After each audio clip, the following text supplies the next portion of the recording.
Dalam kerangka perlembagaan, pelantikan Perdana Menteri bergantung kepada kepercayaan majoriti Dewan Rakyat.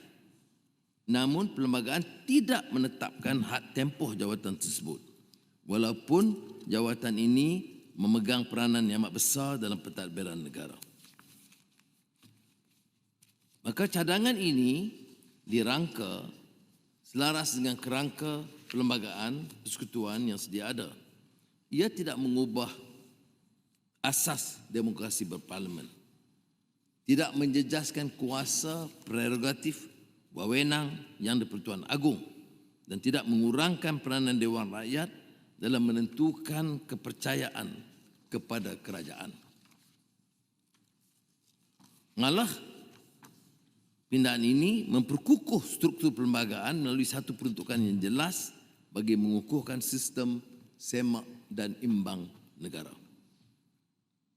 Terdapat negeri yang telah melaksanakan pendekatan ini dan terdapat juga negeri yang sedang meneliti cadangan seumpama. Ini mencerminkan kesedaran yang semakin meningkat dan meluas tentang kepentingan memperkukuh institusi serta menetapkan hak kuasa secara berprinsip.